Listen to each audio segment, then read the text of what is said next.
sis. So I want to get the best positioning for us sitting down. And I think it'll be better if we move just a little, yes, a little in. Yes. And then I can position this here. Okay, that's good. That's good. That's good. Yes, okay. All right, so if you look at the camera, you're gonna look at this dot there. If you're speaking to me, if you want to look at me, you can look at me. But when you're looking at the camera, if you want to say something to the audience, you speak to the there. audience? Yes, because there are going to be millions of people who are going to be watching this. No. Not now. Later on. Okay. Yes. But do you have like a chance, like if something went wrong, to take it off? Yeah, we can, but we won't need to. It's just going to be a regular conversation. Yeah. Did you see the other video that I sent? Yeah, I watched Okay. It's just regular. We're just sitting down talking. So feel free, be comfortable. Yes. Okay. Yes. So, all right. So I am back again with another video for my series, Conversations with Our Elders. And today's video is a very spontaneous video. I am here with an elder who I recently just met, and I want to make sure I take this. Let me take this off or turn this down or something because I don't want this to play. All of a sudden you start screaming. Yeah. Is that the one or the other one over there? Because I never know, there's another one also there. I never know which one is the turn-off one. So I never bought it. Okay. So we're here with an elder that I have just met, and who I met very spontaneously while living here in Dar es Salaam. I was introduced to her by my brother, my Tanzanian brother, Produce, and he told me about her before, but then he just brought her over to visit me, and I said, oh yeah, this is definitely someone who I want to connect with, and just be with, in that human to human sort of way. So I wanted to give her an opportunity to introduce herself and tell you all her name, where she's from, where she is, and what brought her here in this moment, how we met, so what brought her here. So welcome. Karibu. Of course. So tell your audience what's your name, where you're from, how old you are, and what brought you here. Now, I'm Ethel Fitzjames. I'm here on vacation. Actually, I went to Zanzibar. That was my first stop. Pause. When we take off the fan, that's the whole purpose of having the AC. So the fan won't be making that noise in the background. Because the fan makes the click, click, click, click, click. Okay, so start over again with your name. My name is Ethel Fitzjames. I was born in Suriname, South America. People have the tendency to say Dutch Guyana, but it's not. It's Suriname, I'm people. South America. We are in the middle of the two Guyanas, that's what it is, but we are not Dutch Guyana. Our language is Dutch, that's it. Your age, what brought you here? I'm 75 years old. Well, what brought me over here is like my 75th birthday was the 25th of October. My daughter's birthday was the 15th of October, and she was becoming like 40 years old. So we thought it would be a nice thing to be together. So I came over here in Zanzibar, and I spent like 3 weeks in Zanzibar, and then I said, well, I'm going to Dar es Salaam. So your daughter lives in Zanzibar? She used to live in Zanzibar because Ah. now she's back home. She's back in Holland. Okay, so for she's now. back in Holland Yeah, for now, now, but yes. she used to live in Zanzibar, Yes. and so this past month you came to visit her living in Zanzibar Exactly. and stayed for 3 weeks in Zanzibar, and then what made you come to Dar es Salaam? Just to come and see what Dar es Salaam is all about. Mm-hmm. I was like, okay, I'm going. So why didn't your daughter come with you? Well, as I said, she had other arrangements, so just I said, well, I'm going. Okay. Yeah, she was like, Ethel, you should be careful because it is dangerous over there, you by yourself and stuff like that. I said, well, I can take care of me, so I'm going. Yes. And has she been to Dar es Salaam before? Oh, she spent like a couple of weeks here. Okay. Yeah, Okay. but she know what Dar es Salaam is supposed to be. Right.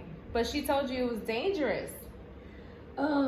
Dangerous in a way like I have to be careful because I'm there by myself. You know, I should have someone who will guide me and stuff like that. I said, well, okay, I will see when I get there. So just let me Nice. let me go. And see. So how did you come to be in Dar es Salaam? Like, what did you do? What was the first step that you made after you decided that you were coming to Dar es Salaam? Well, first of all, I have to make an arrangement for my staying because I can't be on the road. I have to make an appointment where I'm going to stay. So that's what I did. So I came to family and friends. I like the apartment. I like the environment. So I said, okay, that's it. So you found the environment where? On the internet. Okay. On the internet. All right. So Yeah. she found a place on the internet and she likes the environment. So she decided to stay a little while, check it out. Now, how long is a little while? How long have you been in Dar es Salaam? My staying is from the 5th of November till the 5th of December. It's like a month. Wow, a month. Okay. Yes. And by yourself. By myself. Now, yes. can I ask you, Miss Ethel, do you have a history of traveling by yourself? Like, is that something that is just normal? You're 75 years old. Did you go somewhere last year by yourself? Did you go somewhere the year before by yourself? Tell us about the solo traveling. No, I'm used to traveling by myself. Because I'm the kind of person, if I like to do something, people don't have to say, well, you're going to do that? Really? No, I don't want to be bothered like that. So I'm always by myself traveling. I remember I went years and years ago. I was much longer, but I went to Trinidad. Oh, to my country. Exactly. Wow, Yes, you I didn't went tell to- me that. I went to Trinidad, and then was my first visit. I went to visit a pen pal, a lady friend. Wow. So, and she said, Ethel, I'm gonna work today, but when I come home, we will do something. I said, fine. No, she left, and I get dressed, took a cab, went all the way to the city. And when she came home, I was telling her about it. She said, wait a minute. I thought you said it's your first visit. I said, that's also my first visit, but I'm like that. You know, I'm not going to sit around and wait for people to bring me around. So I will take my chance and go for it. This was all in Trinidad. In Trinidad. And how old were you during that time? Oh, I'm very young. Mm-hmm. Like years, it was like 1976 or so. Yeah. But was that the last time you traveled by yourself, No. solo? So before now, what's the most recent trip that you just said, let me just get up and go by myself? And I've never been there before, but I'm going anyways. That was going to the States. Okay. And when was that? And that was like, I was 40 years old. 40, wow. 40. Okay, and where did you go in the States? I went to Brooklyn. Okay. First of all, that was my first way to get into New York. Yes. And then from there I started doing my things. Yeah. Yeah. Yeah. No place to stay, nothing. I just go At 40. at 40. Wow. Yes. Okay. Yeah. So it sounds like it's been about 35 years Mm-hmm. since you did that. Yes. 35 years Mhm. since you got up and just said, you know what? I'm going. I'm just gonna go. Yes. So the question is, why now? What was driving you? What was in your spirit? What was giving you the fire to say, I don't usually do this, but I'm going to do Well, it? that's what I'm saying. I had the opportunity anyway because my daughter was in Zanzibar. Yes. So Zanzibar is like with a flight 20 minutes Yes. away from Dar Es Salaam. From Dar es Salaam. So Mhm. why not? Yeah. So I said, well, you know, I'm a growing person. What can happen to me? Uh-huh. I get sick. People will take care of me or Yeah. whatever. Yeah. So I'm going. Yeah. Go and see what it's all about. Right. Now, do you think that, or let me not ask, do you think, why do you think that there aren't more people your age who just jump up and decide to go to Cambodia, or jump up and decide to go to Japan, or jump up and decide to come to Nairobi, Kenya? Why isn't that normal? Why isn't that usual? I guess people have the tendency like, you know, I'm old because of my age. I shouldn't do things like that. You know, if they used to, they're not going to do it anymore because of their age. And to me, it's like I'm trusting myself, you know, my instinct and everything. Yes. If I got a feeling I got to do this, I'm gonna go and do it. Right. Anyway. Right. Yes. Doesn't matter what it is. Sometimes we do things that, in a way, you know it's gonna hurt you, but you say, well, I'm just gonna do and see what's gonna happen. Yes. And that's me. Right. That's So me, it that's me. sounds like the opportunity presented itself. Exactly. That's the first thing. Yeah, exactly. The opportunity was like, hello, here I am. Exactly. Before you came to Tanzania, had you ever wanted to visit, had you heard of Dar es Salaam before? Yeah, from the news Yeah. and things like that, newspaper. Yeah. And but never like, okay, I'm gonna go to Dar es Salaam. Right. But as I Right. said, my daughter was in Zanzibar, and she went to Dar es Salaam, so the name was getting familiar Right, to me right. in my ears. I say, well, I'm here. since I'm here, Since I'm Zanzibar, here. why not? Let me check it out. Exactly. Yeah, Exactly. yeah. So it sounds like the opportunity is a big thing. Exactly. Yeah, was that's a big the most thing. important thing to me at Right, the time. right. And then the other thing I'm hearing is that there's this why not? Like, why not do it? You know, you even said, even though you know something is going to hurt you, then you still wanted to try anyways. Now let me ask, now that you've been here almost a month, has there been anything that's hurt you? Do you feel like the fear, that small fear, like even though there could be the hurt, is still a big reward? Have you experienced any small hurt? No, Okay. no, not at Okay. all. Mhm. I find people in Dar es Salaam very friendly. Mm. I don't know if it is my gray hair, but everybody is talking to me with the most very respect Respect, yes. to me. I'm going somewhere, everybody is like, oh, grandma and auntie Yes. and whatever. It's never like wishy. Mm. Never. So I never experienced any bad things. Yeah. So Yeah. I'm glad that I did it. How are you treated in, I almost said Amsterdam, In Rotterdam. in Rotterdam? Well, I can't complain because I live there, so I know my way around. Yes. So it's different. Yes. Rotterdam and all over to Dar es Salaam. Right. You can't compare those two. Right, right.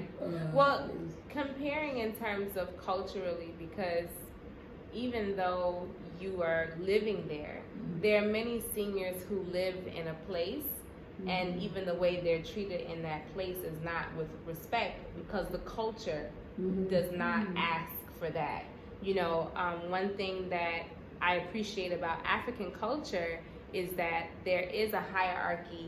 You know, the elders are at the top, and then, you know, big people, and then teenagers, and then babies. There's a hierarchy. And even growing up with African-centered tradition, we always, when it's time to eat, we always have to feed our elders first and make sure the elders are eating first before everybody else just starts jumping in to eat. So I'm curious, because I know culturally, Western culture does not always honor the elder. And as a matter of fact, in the country that I was raised in the U.S., people throw away their elders. Like, oh, okay, like it's the expired chips, so we have to throw it away. You know, throwing their elders in nursing homes, or throwing them in hospitals, or just putting them in the care of others who don't love them and who don't know them. So that's why I asked you, in the Netherlands, what is the culture like when it comes to the elderly? Is it that same Western culture, or what is it like for you as a 75-year-old woman living in the Netherlands? Well, since I'm a black lady, a black person, so I'm like more like I know who to take care of the elderly people. So you have to be there for them when they need you. You're there for them. But the white people, they like different. It's like as you said just now, they make sure that mom and dad are just a distance from them. So they need like a phone call from the institute to come and see, well, mom is not doing well or dad is not doing well. They make sure that they're not, the majority make sure that they're not around. But the black people over there in Holland, most of them is like, you know, we care for one another. Okay. Yes. Okay. Nice. So talk to me a little bit about being born in Suriname. You know, I don't know anything about Surinamese culture or the food or the music. Suriname, like she mentioned earlier, is a country that is adjacent to French Guyana and also Guyana, but they are completely different from any other country in South America in that they speak Dutch. They speak Dutch, so they were colonized by the Netherlands. Do you all speak Papiamento? No, that's okay. Curacao. Yeah, I know Curacao speaks. Yeah. Can you understand it?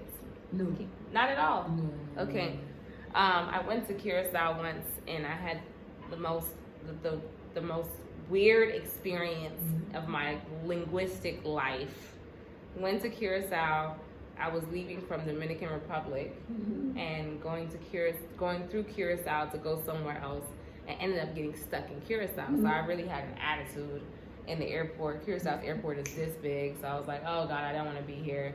And then when I was leaving the airport, I was stopped by security. And so he's trying to greet me. So he starts speaking French. He's like, ça va?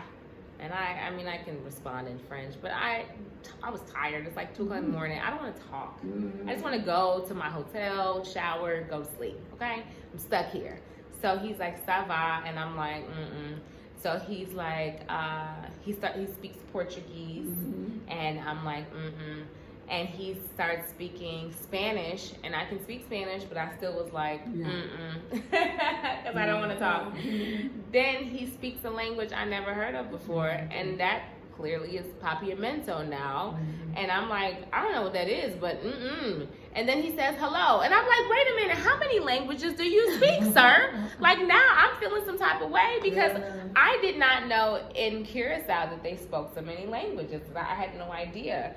So at any rate, you know, I spoke to him in English finally. I got in the car, and the driver greeted me in Spanish automatically, and I'm like, sir. And he's like, you know, I thought that you were Spanish speaking. And I'm like, no, you know, I am Spanish speaking, but I'm not from the DR. I'm not Cuban. I'm not any of those things.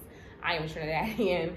So what I learned from that experience is how and they speak Dutch as well. Yeah, and but Dutch is the main language. Yeah, exactly. So I learned how the Dutch and the language, that language, it challenges the brain and opens the brain layers so thoroughly that it's easy for other languages to just pop on in there. And Papiamento is a reflection of that because it's a combination of Dutch and Spanish, maybe Portuguese, right? So to come up with a whole new language from those languages is beyond me.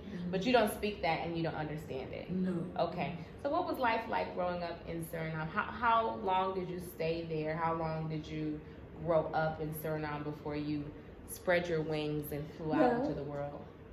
I was born in 1947. Okay. So, and as I said, I left home like when I was little after 41. Okay. That you stayed in Suriname the whole time until 41. In Suriname. And she didn't even mention, but she has a twin sister. Yeah, I'm part of a twin. Yes. So your twin was there with you as well. You both of you stayed in Suriname. Yeah. Okay, the whole time. Yeah. Okay.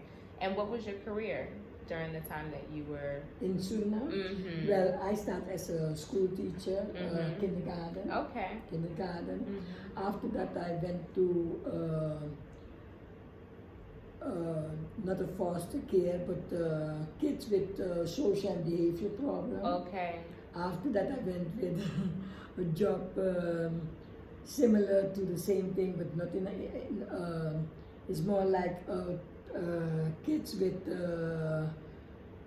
learning problems, learning and behavior problems. And then there was like opportunity with Crossroads, Canada. And I heard about it. I said, well, what is Crossroads all about? And somebody explained it to me, and I said, oh, I like it. So I will go and see what I can do about it. So I applied, and after 2 years, I was ready to leave. Wow, okay. Going to Canada. Okay. So I spent almost a year. The program was 3 months.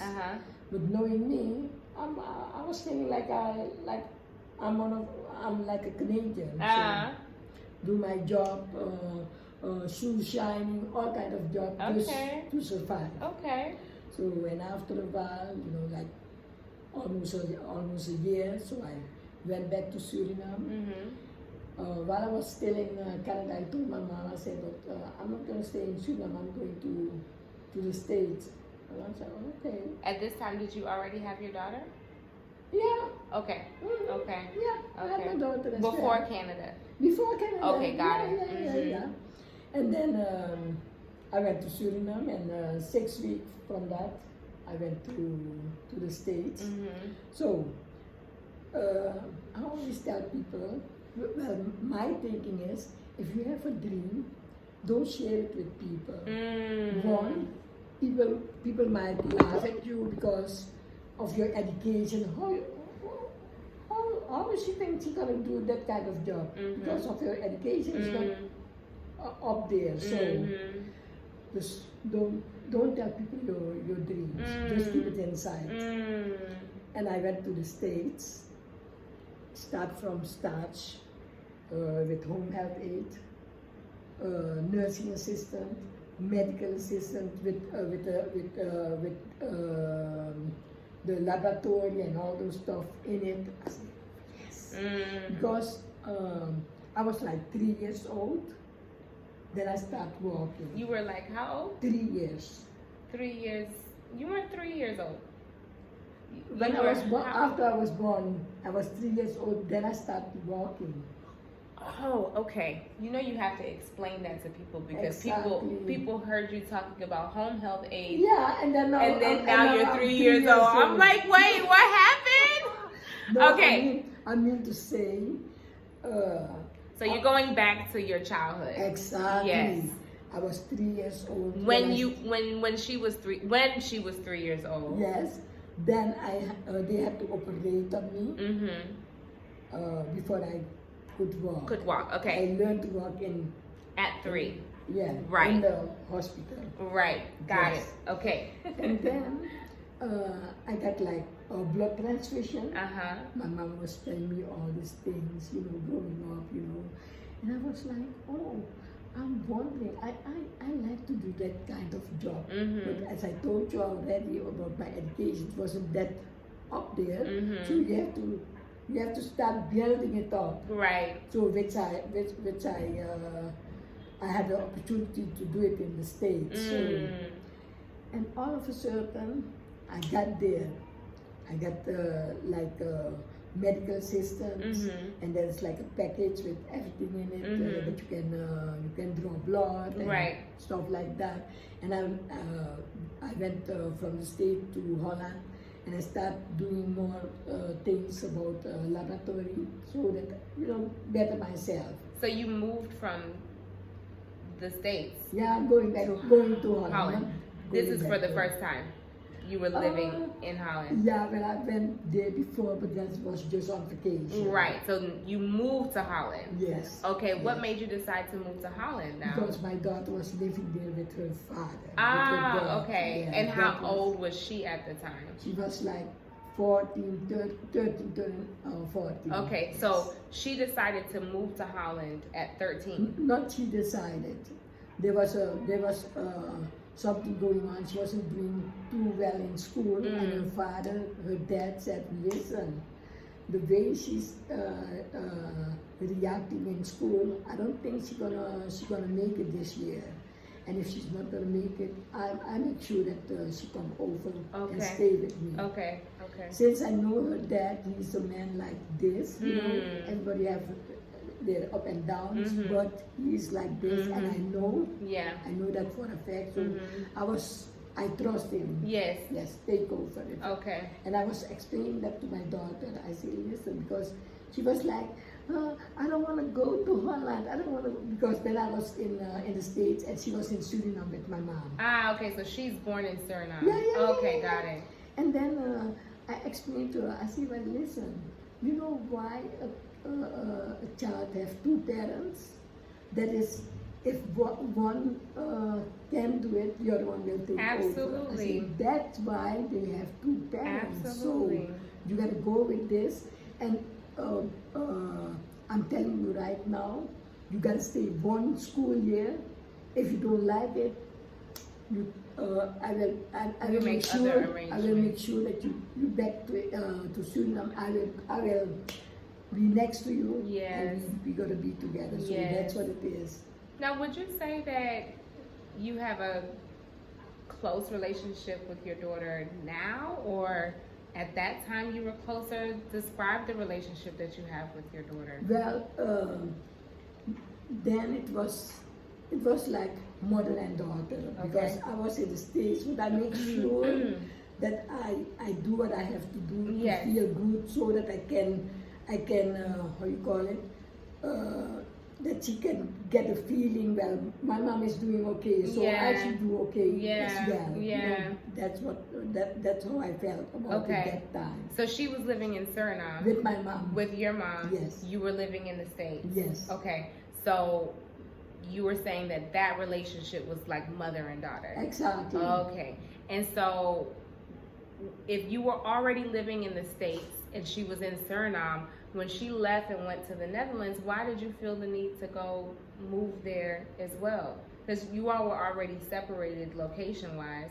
So why did you feel like, oh, let me move to the Netherlands? Because I had the opportunity. I could leave the States and go to Suriname, but I can leave the States and go to Holland. So my daughter is in Holland. Why should I go to Suriname and make it bigger, the distance?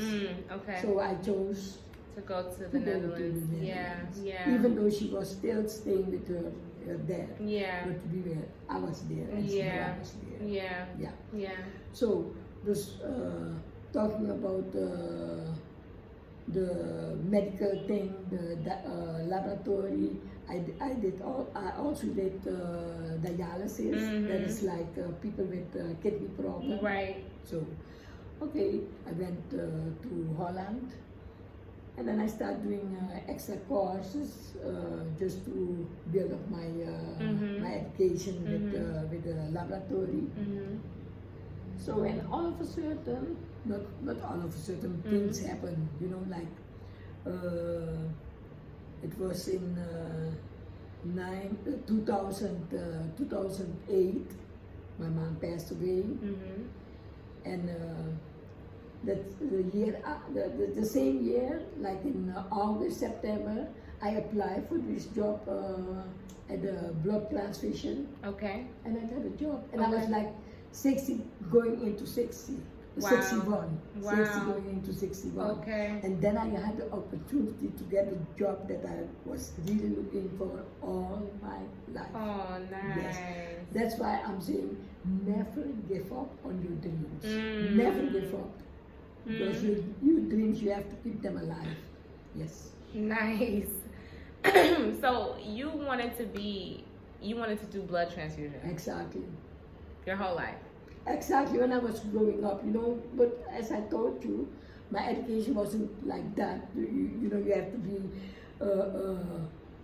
a certain level,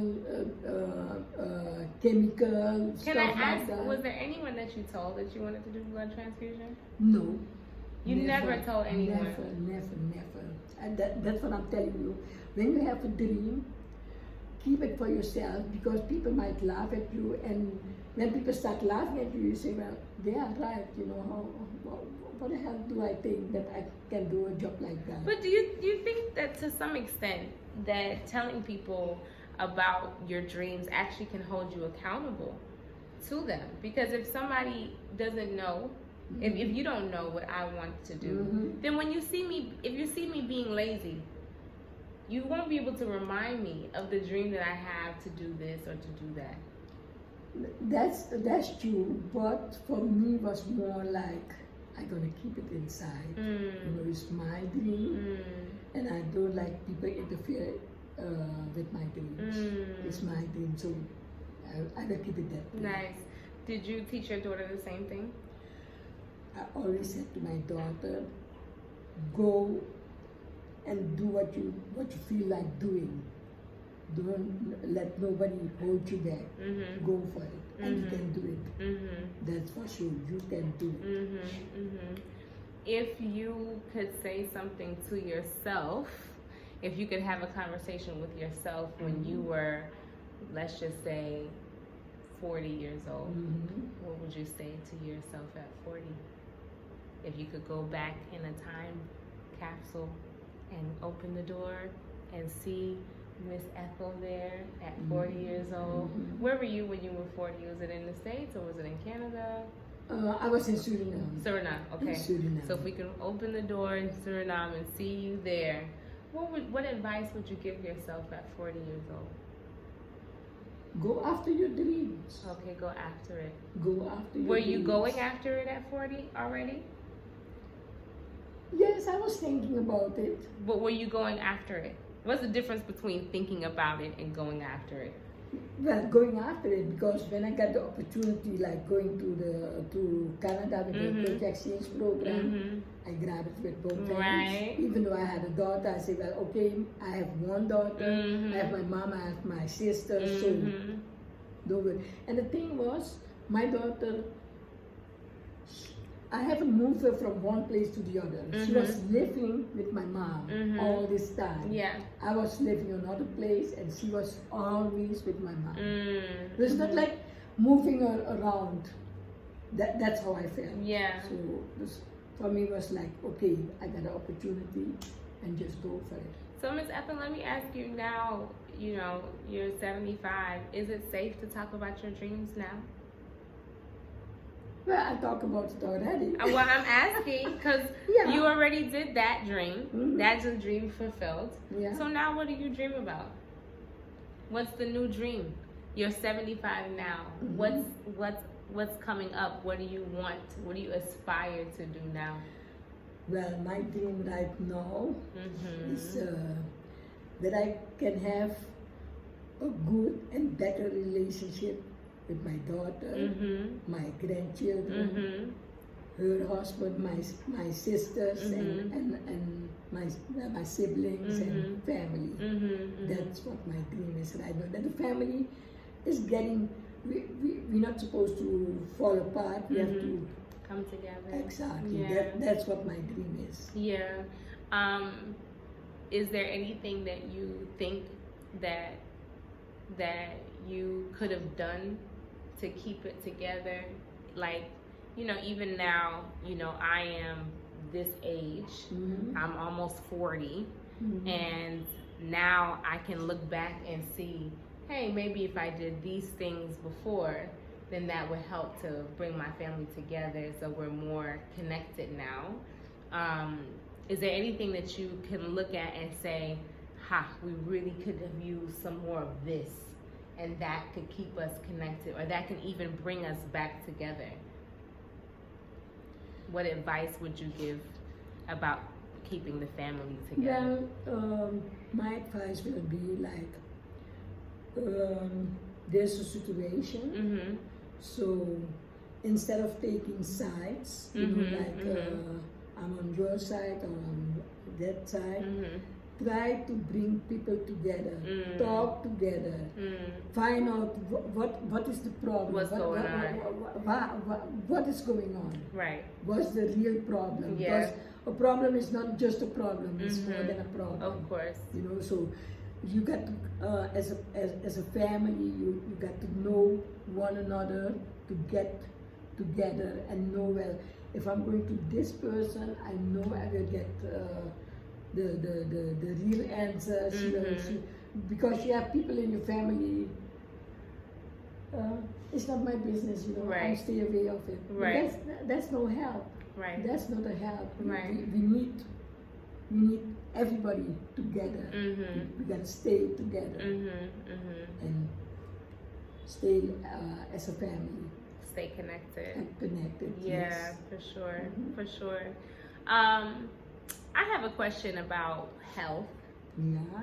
because one of the things that you have expressed to me is how proud you are of all the walking that you do. So please, look at the audience and just tell them a little bit about how you take care of your body so well. Because you are 75, but you are walking. She's living in an apartment building right now that's 4 flights of steps, okay? So she's walking up and down these stairs every day, and she's like, oh yeah, I live in the Netherlands. I walk. It's not a thing. So tell everybody about some of the things that you do, some of the things that you practice, some of the habits that you have to take really great care of your body. Well, everybody who knows me know that I like to walk. That's me. I'm walking distance.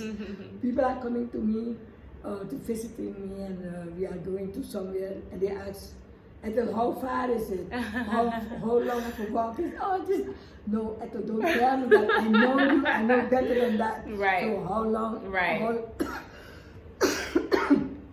How long of a walk is it? I said, don't worry, we will get there. Yeah. So, I'm walking like 10 kilometers, maybe every other day, sometimes days and days like that. So that's me. My eating habit is like, I eat meat very seldom. It's more like fish and vegetables. Okay. How long have you just been eating fish and vegetables? No, it's a long time now. Like 10 years? Or Maybe. 20 years? 30 years? Yeah. 40 years? No, maybe 10, 10 15 years. years. Okay. And in the morning I have like fruits. I don't eat bread. Fruits. You don't eat bread at all? Not at all, but it's not my thing. Okay. It's not my thing. I prefer The fruits. fruits. Yes. So I have it. You want me to get you water? Okay. Okay. And then it's like after I have dinner, it's not like a cold drink, but hot tea. I have tea. So that's what it is. Okay. Nice. That's my way of living and eating habits. Nice. I don't eat from the outside. You don't eat no outside food. I like to prepare my own food. I can go to somebody to visit, that person cook. I will eat. Yes. But not like go and buy food. You sure you don't want any water? I'm fine. Okay. I'm All right. All right. And then, yeah, that's what it is with me and my food. Your health. And my health. Yes. Nice. Now, you spent all this time in Suriname. Did you know your grandmother? Yes. Did you know your great grandmother? No. No, just the grandmother. My grandmother. Okay. And can you just teach us one thing that your grandmother, I don't know what year she was born. What was her name? Beatrice Duisburg. Okay. Beatrice Duisburg. Okay. Can you tell us how old was she when she passed away? 75. Oh wow, she was your age. My age, yes. That's year, wild. That year she was supposed to turn 76. Wow. Yeah. She was pretty young. Yeah. Wow. Now, who's the oldest person in your family that passed away? Did you have somebody who lived to 90 or? Oh yeah, my mother, elder sister. Your mother's older sister. Yes. What was her like, name? Her name? Mm-hmm. Albertina Coleman Fitzjames. Okay. Yes. Another James. Yeah, Fitzjames. James, another Yes. James. I'm a James, so. Oh, you do? I'm am. Fitzjames. Yes. So, what advice would she give? I guess, what did you learn from either your mother's older sister or your grandmother? What did they teach you that you can now teach us? Well, from my grandmother, she was like, whenever you start doing something, doesn't matter what it is, you make sure that you stand behind it. Because if you're not standing behind it, who's gonna do that? You have to do it yourself. Yes. Make sure you stand right behind it. Because if you are like wiggling and waggling, and maybe or maybe not, you can stop doing what you're doing. Because you're not going to survive. Nothing going to happen because you're not right behind it.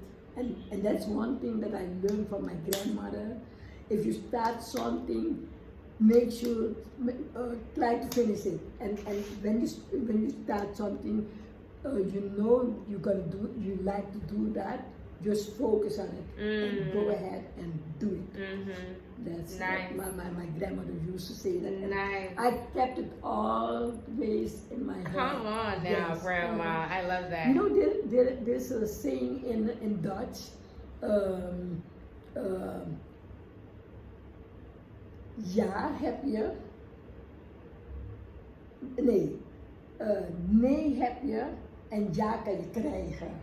Say it to them. In Dutch they have a saying. Nee heb je en ja kan je krijgen.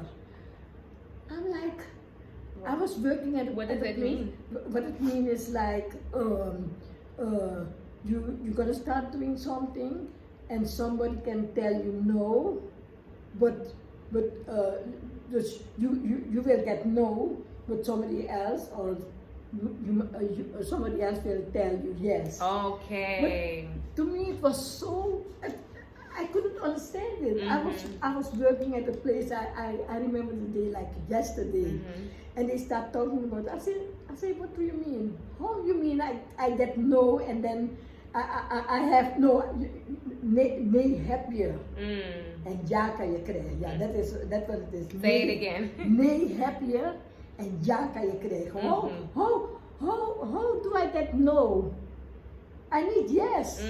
So, and I was complaining with my co-workers. They said, Ethel, we understand you because we know where you're coming from. You always like, you are going to your dreams and whatever it is, you are standing right behind it. So you know, because I have yes already. Yes. Somebody else gonna tell me yes. no, but I have yes already. I already have yes. How you mean I have no? Yeah. I'm it's not not going possible. for no. Yeah. You're not going for it. No. She not going for it. She ain't going for no. No. Don't come to her with no. Exactly. Yes, that's it. It's just yes. That's it. Bottom up. Period. Exactly. Miss Ethel, you had to look at the camera and say yeah. period. Yeah. Okay. Yeah. No, it was a day. Yeah. They said, but Ethel, we know where you're coming from. Yeah. Yeah, but I couldn't understand it. Yeah. I mean, I overstand it because I'm one of those people who I do what I want to do. I do what I want. Yeah. So nobody's gonna tell me no. Exactly. Nobody's gonna prohibit me from being me. Nobody's gonna disbar me from living my best life. Exactly. So I live that life where it ain't no no's. Okay, we're not doing that. However, I know some people who they put their own no's on the table. Before they even start, they say no. Mm-hmm. Before Then they you even have to start it. right, that's what I'm saying. So before That's they my- even my- start, my grandmother used to say, if you know it's no, why you gonna start it? Yeah, Because don't waste you know your already time. it's- Exactly. Yeah. So, so that's the advice that we would get from grandma. Mhm. Tell me about what auntie, the one who lived into her 90s. What advice would she offer to the millenniums and the generations after and all those who are watching today? What advice would well, she was more like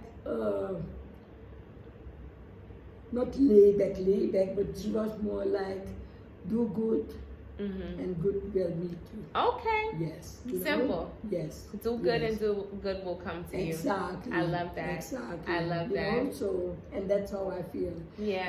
My twin sister and I, Yeah. my mom used to say, you can see these two girls, they the same. Oh. If they put something like they're gonna do it, nobody else can come and say not doing it because they're gonna. The only person that can come and tell them not to do it is my twin sister. That's and it. the other way. Oh wow! Yes. Wow! Yes. Wow! She's the only one, and also the other way around. Yeah. Yeah. I love that. That's Yeah. that twin connection. Mhm. So it would be nice if we could have gotten her what you would say her piece of advice would be for the audience, but it's okay because we're gonna let her channel herself through you and give that. Let me ask you this: what do you think the purpose of life is? Like, what are we doing here? You know, you met this vibrant, free-spirited young woman.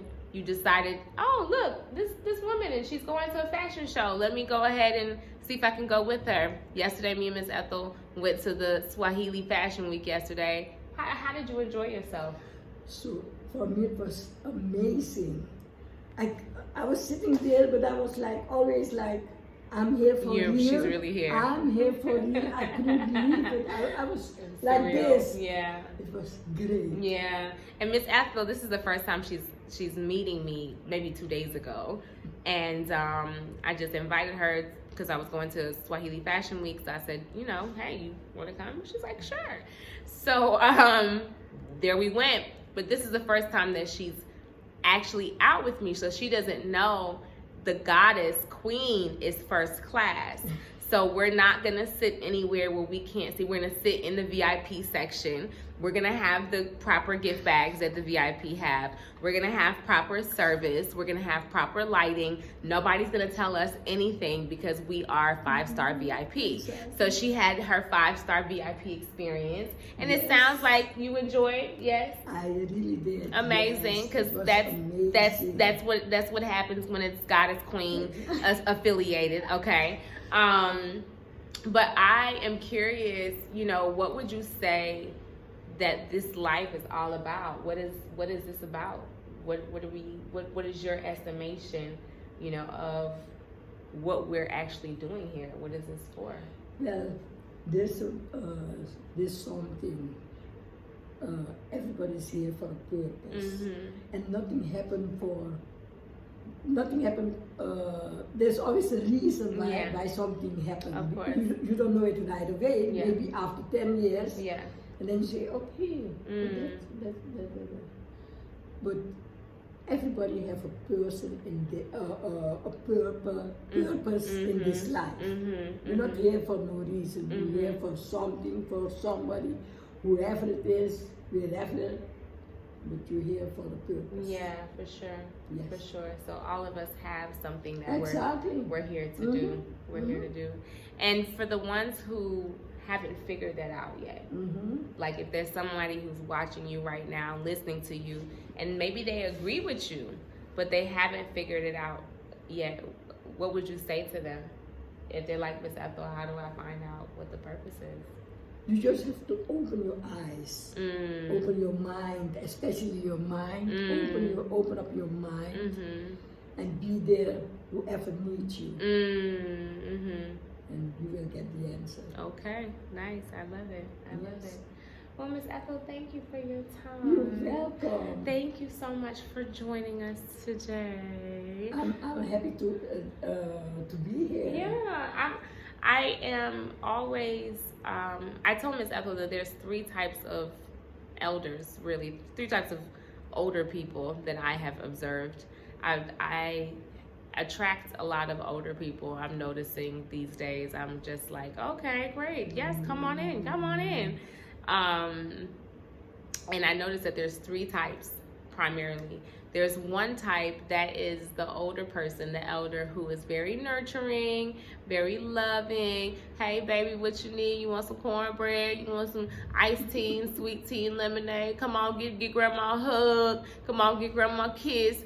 That's the very nurturing elder. Then you have the other elder who's like, you know, these millennials, these Gen X, these Gen Z, yeah, they don't know. Look at them. They don't. Y'all need to do it this way. Y'all need to go to school and get a job and get a degree. So that's the problem now. So there's the bitter, angry people who are afraid to do everything. They're gonna judge everything that you do. Yeah. Those are the ones who are gonna condemn you before you could even get a chance to condemn your own self. Okay. Yeah. Then there's one sliver of elder that I realize that I keep bumping into everywhere I go, and that is the elder who is really the free spirit elder. And that's the one who is not coming with judgment. They are exploring, they're still learning, they're still rising, they're still evolving. They realize that there is something that they can learn from someone twice their age and someone half their age. They will learn from a 2-year-old the same way they will learn from a 200-year-old fig tree, okay?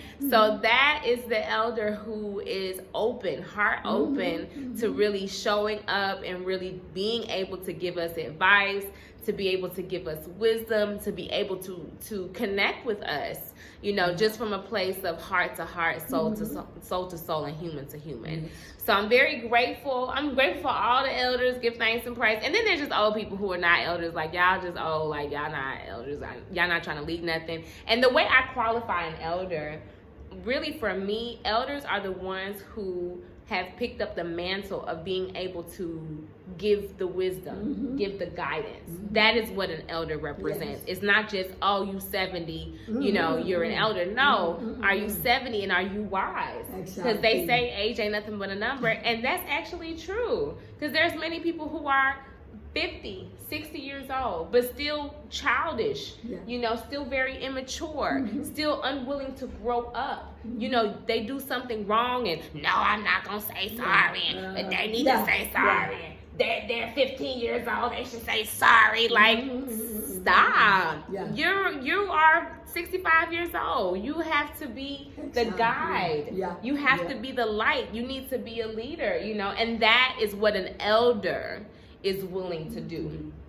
To grow up, to be a leader, to accept the wisdom that comes along with that age, and to be willing to give that wisdom to other people as well. So any feedback on that, or any insight on that? Any other commentary? It's like, as you said it wisely, a two-year girl or boy, he did something, and I'm like, hey, you're not supposed to do it like that, or you know, whatever. And maybe he wasn't the one that